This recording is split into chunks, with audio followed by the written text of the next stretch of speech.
All right. Hello, everyone. My name is Laura Bertacci. I am INN's membership coordinator. I'm here with Julia Lacouture with Goodways Inc., who's going to give us some coaching and advice on what to do with the final days of your year-end campaign. We want to talk about what's working for you, what's not working, how can we fix that, and she's going to give some sort of best practice recommendations. So without further ado, Julie, go ahead. All right. Well, we're in the last push and there's a week more to go. And probably by now you're feeling like either you know what's working and you want to do more of it, but the question is really how much more to do before you start bugging people. And probably the other group of folks is more in the camp of what I'm doing, I'm not getting the response I want on it. So what else can I try? So we'll go through kind of stuff for both. Just a reminder that the campaign materials from Knight Foundation and from INN are all up on their website. So you can get more ideas or at least get a starting place, borrow some text, borrow some language there. Highly recommend checking that out.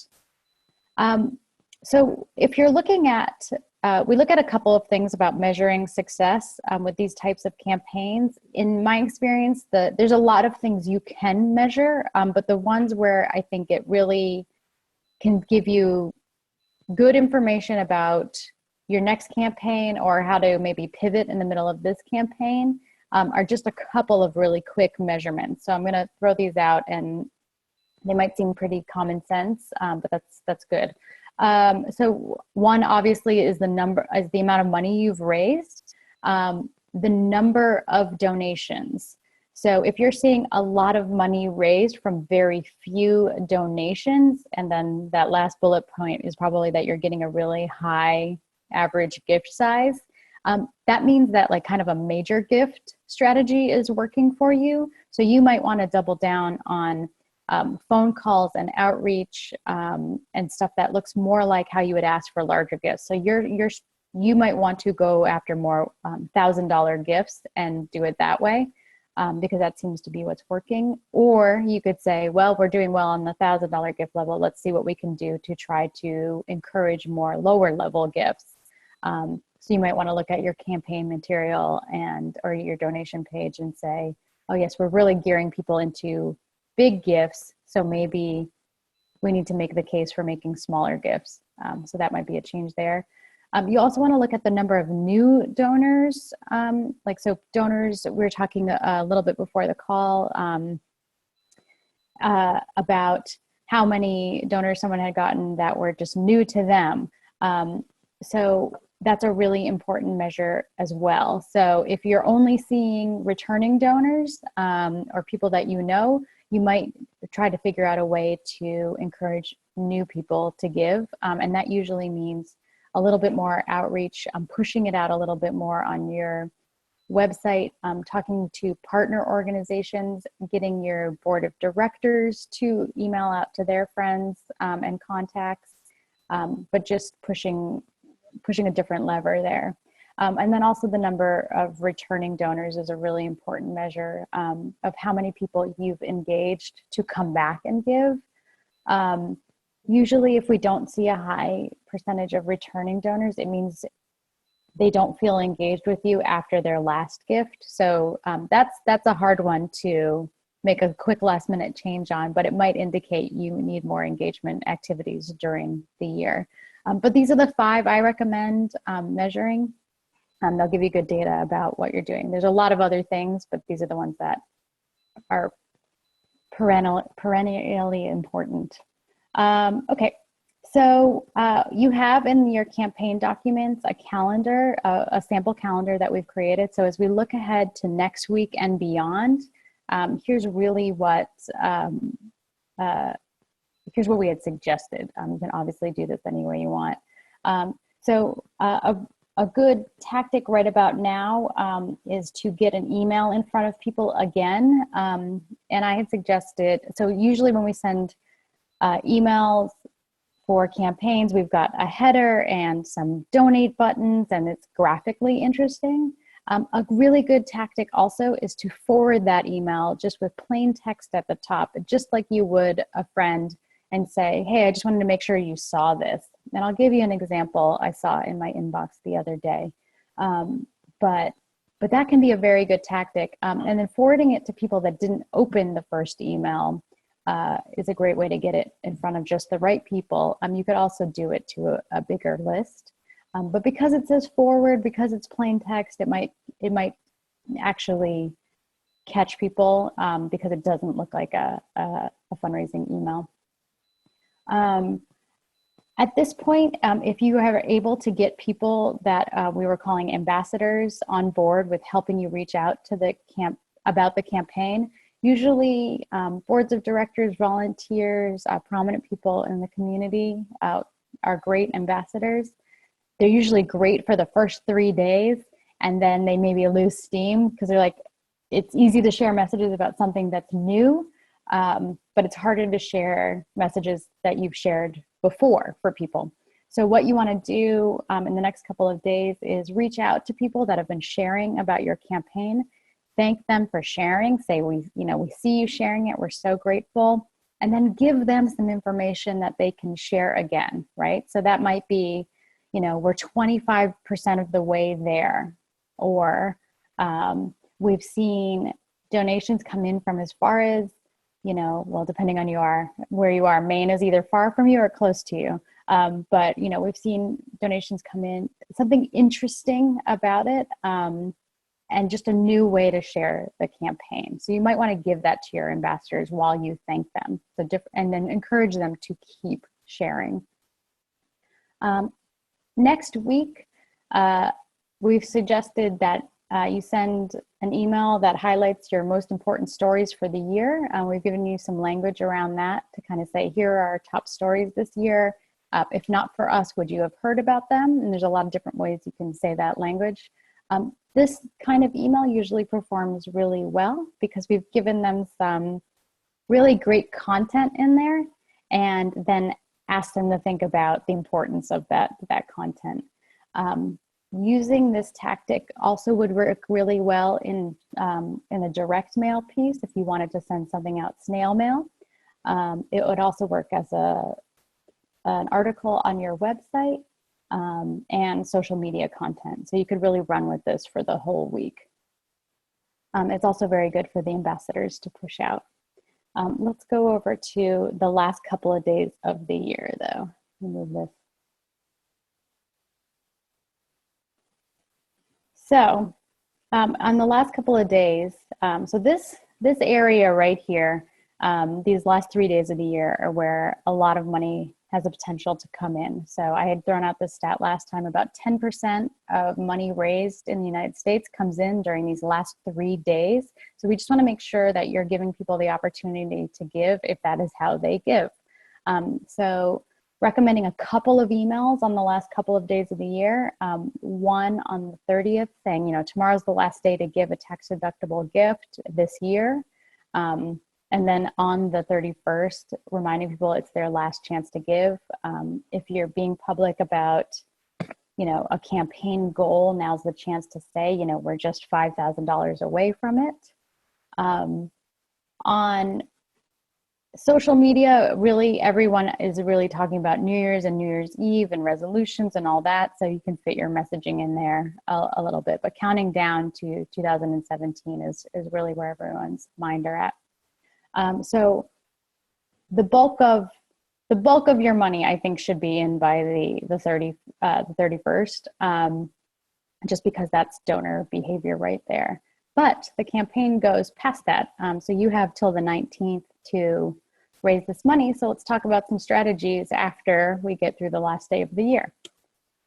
So the hard part is moving from that messaging about this is your last chance to give into, well, there's 2 more weeks, right? So that can be hard to do. So what you want to make sure you're doing at the end of the year is really saying this is your last chance to give a tax-deductible donation in this, in this year in order to take advantage on your taxes. That's motivating for some people. Or saying this is your last chance to give this year so that you're able to make this pivot into the new year. And I think what's going to work best is in the last 2 weeks is to continue to talk about the matching grant as an opportunity. You can pull back on some of the urgency of it and make softer asks. And so a softer ask looks like, hey, start the year off right by supporting a good cause. And that kind of theme is a softer ask instead of being time sensitive of like, we just have 24 hours, we're really trying to get this done, which would be more effective at the end of the year. Another great tactic here is just to thank donors for their support and participation. You can do that on email, and then also ask them to share with their networks about, you know, the next 2 weeks being really important for unlocking these matching funds. So getting your donors to kind of turn around and act as ambassadors there. You can also email your non-responders. I think you want to be cognizant about not hitting people too many times, but people that haven't responded to the campaign up to this point, and just let them know, hey, the campaign actually goes for another 2 weeks. You know, so if this is something you care about, we have a deadline extension for you, basically. Now's the time really to make sure your ambassadors are continuing to talk about the campaign by giving them updates, by giving them more things to share. And I think as we move into, you know, January 8th through 15th, you're continuing to push the matching grant and the promotion in organization communication that's going out anyway. So we had discussed last time changing your signature block at the end of your email so that everyone you happen to email anyway knows about it. If your organization has a newsletter, to have something that might look like a graphic or an ad within that newsletter, just reminding people. You can also post updates about how you're doing on your campaign, but it's just typically a softer ask at this point. And a great thing to do on social media is maybe highlight some donors that might have donated to you, maybe for the first time, maybe because they've donated all the time, but just maybe telling some of those stories if you know the people that are donating to you, and thanking them publicly, if you know they'd be okay with that. And then I think the way to end the campaign is to send a wrap-up email day before the matching funds run out. And this is really a thank you email, but what it's saying is thank you for, you know, being a part of this campaign. Thank you for donating. There's one more day of it, and we're excited to cross that finish line with you. I think you might decide that you want to do something more urgent where you're counting down and saying, this is the last chance, this is the last day, we're so close to unlocking these funds. Or you can do it a little softer and saying, you know, this is, and really thanking people and reminding them that there's one last day. So there's two ways to do that. And then really getting that last push out there. But the point of it overall is that you are really just continuously talking about the campaign in new ways and continuously putting it in front of them and making that case. The thing that's going to work the best for you in the first 2 weeks of next year are really those one-to-one asks, those creative ways to personally fundraise. You might want to try direct mail at this point. You have enough time to execute it. So if you have that list, you might want to do it. I know a lot of you are doing phone calls, so continue those phone calls for anyone that you couldn't get in touch with at the end of the year. That's the kind of stuff that's going to be most effective at the beginning of the year, rather than the urgency of the email gives. So if stuff is going well, continue to do what's going well. If you want to try a couple new things in the new year, direct mail, as I mentioned, you might want to have a small event. So I've seen a couple of organizations do things like, you know, a cocktail for a cause, where it's just a night out and all the proceeds from it go to, you know, like you can make a donation at the door, and then, you know, maybe you get into the party. That might be okay for the match. I think we'll check on that. But thinking about those types of things, every time I see a campaign like this, somebody somewhere always does like a bake sale or something and donates the money to the organization. So highlighting those things or maybe pushing them along might be good. And then the new thing you might want to try in email, if some of your emails, you haven't gotten the response that you want on them, try just doing plain old text emails. So try resending to non-responders, and then try changing the sender of the emails. If they're always coming from one person, people might be ignoring them. Try sending it from the executive director, try sending it from a board member, try sending it from someone who's not in your organization and then making an ask on your behalf. Those kind of things can really make a difference in the life of a campaign. I wanted to show you, this is from KPCC. I just got this in my inbox on the 21st as I was thinking about, I need to get an example of one of those. So you can see here, this is a forwarded email from Rob Risco, who's the director of membership, but he's forwarding a fundraising email I had gotten 2 days before. So this down here, the bottom part from Melanie, is the fundraising email. And it is forwarded to me just with the same subject line. So it says forward, happy holidays. And then he's like, I just want to make sure you saw this. And I think this can be very effective. You could even make this part up here a little bit shorter. But in analytics that I've seen on emails like this, these tend to do pretty well. So if you have not tried this, try one of these. So it comes from a different person, same subject line, has the forward, and is just a reminder. I've seen some great stuff out there, though, from you guys talking about the campaign. So we've seen, I pulled a lot from Twitter. Twitter can sometimes be tricky about getting people to actually act, but it was my best source of getting conversations because it's public. I can't really see what people are talking about on Facebook. So I saw some great tweets. So we can see that there's people who are involved with organizations but don't work at organizations. MinPost did an article about, which was a campaign update, which I thought was really good. And what this did, so nearly 250 readers have contributed already. Fantastic numbers, fantastic stats, but also what it is social proof. So it's showing me, someone who hasn't given yet, it's like, everyone else is doing this, why haven't I yet?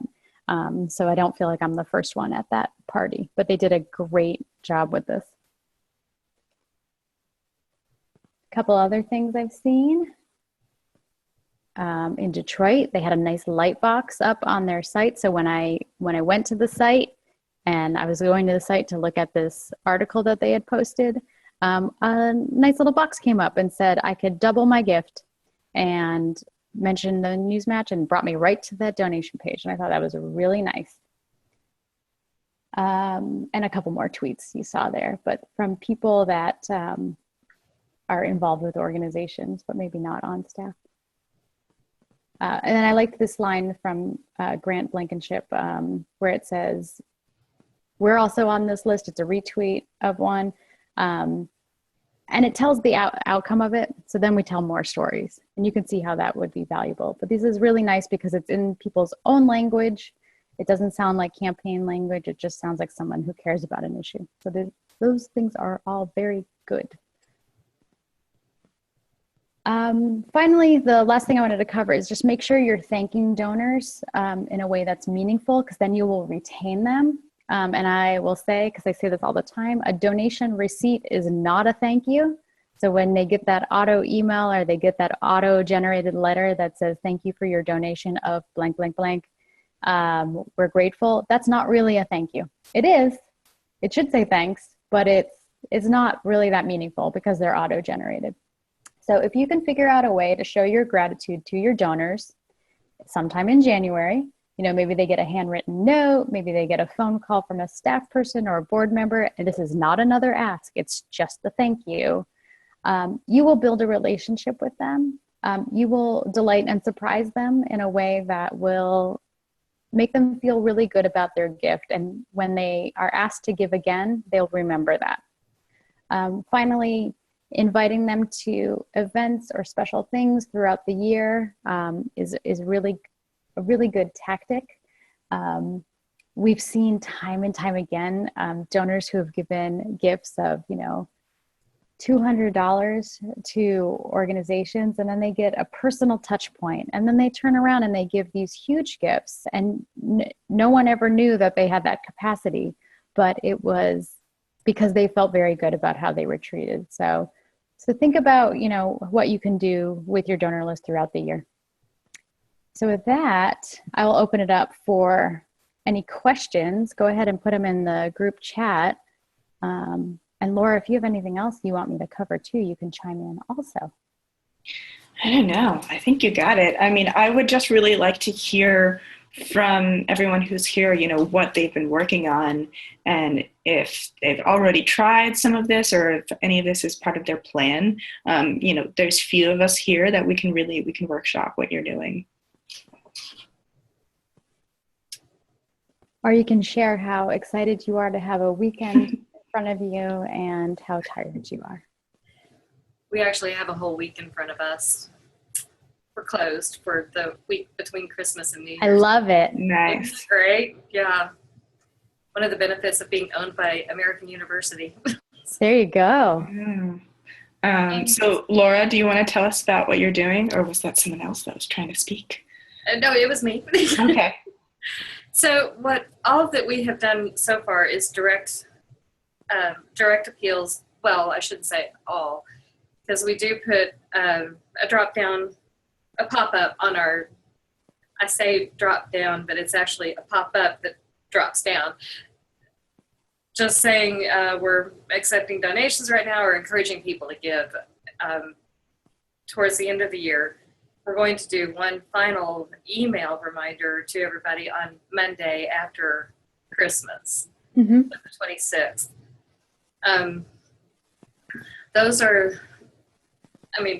That's really all we're doing. Is that we're taking advantage of the fact that the election didn't go the way people expected it to.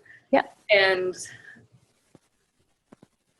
this year we promoted our investigative journalism, or top-notch journalism, as a reason for people to support us this coming year. I think we'll see a lot of that with public media. So how's it going? Are you getting, are you comfortable with the response you're getting? Are you happy with it? Yeah, we got over 60 donors as of yesterday, and I think we've gotten a few more. And this has just been since the week right before right before Thanksgiving. Yeah. And we hit our 6,000. Yeah, we got $6,000 so far. Great. Which is about where we were. That's about where we ended up last year. Okay. And we had 2 large donations last year that put us at that level pretty quickly. And we don't have that. We're averaging $50 to $100 donations, which is pretty impressive for us. Yeah. So I think we're doing better. Well, we are doing better than we were last year. And we didn't do any direct mail, as in paper mail through the U.S. Post Office. Yeah, I would, if you're going to send an email on the 26th, go ahead and send an email on the 30th or 31st also. Mm-hmm. And because you're closed, right? Mm-hmm. You might not want to get in and take off the people that are on your list, right? And do all that stuff, because we want you to have a vacation. You can make the text of that last email. Thank you to everyone who has given. And for those of you who haven't, there is just 1 day left. So we're not being total jerks to the people that have already given. Yeah. Yeah, so I would just I'd add one more, even if you can eke out a couple, $100 out of that last email. I think it's easy enough to do. And I'll speak for myself how I am at this time of year. I get an email, I'm like, right, I'm going to do that. And I star it, I flag it, and I do whatever. And then later I get the other email, I'm like, right, I didn't do that yet. I wanted to do that. So think about that type of person. So try to squeak one more in there, and I think you'll be happy with those results. We actually have that on the schedule, so great. It's programmed to do it. And we have been thinking, I'm sorry. We have been thanking people as we get the donations via email. Mm-hmm. So it's not a handwritten note, but it is a personal note. Personal email is good. It's good. Something that they did some research about, like what surprising people with like another thank you does, and the results are really, really good about that stuff. So you can't thank people too much. So it can sometimes be a useful board activity to have them make a couple of phone calls. I mean, you don't have to like give them the whole exhaustive list and say, let's call everyone. But with 60 people, and if you've got a board of like, you know, a good size board or a good size advisory board, make some phone calls too and thank people next year. It's a nice activity. Bless you. That's a good idea. Thank you. That's a great idea. Sometimes making thank you phone calls is the thing that inspires a board member to get involved in fundraising. Because a lot of times board members are like, oh, I don't want to fundraise, I can't ask. But then having them do those thank you calls inspires them to do it. Yeah.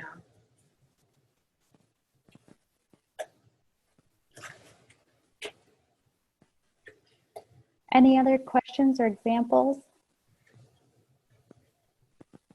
Yeah, but since I was so late, can I get the beginning of the slides?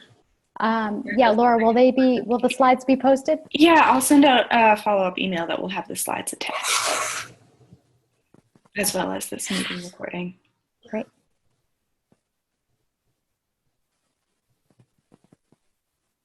Yes, this is Sonia Quick here from Voice, and thank you for all the information. It was super helpful. It really helps, especially for like what kind of messaging would be really effective at the year end.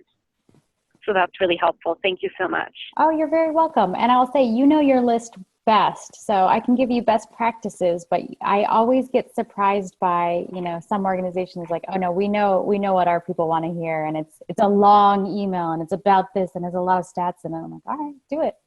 So you can try different stuff, but your gut on what your audience wants to hear is probably going to be right. Great. Thank you so much. You're welcome.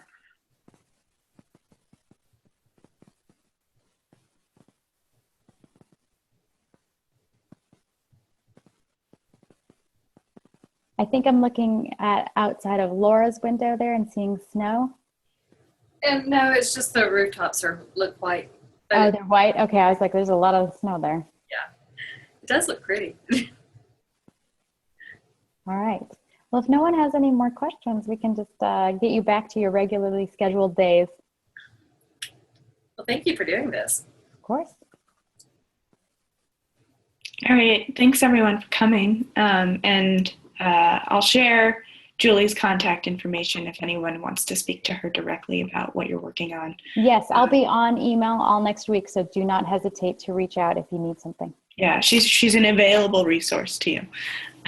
Okay, happy holidays, everyone, and good luck with the rest of your campaigns.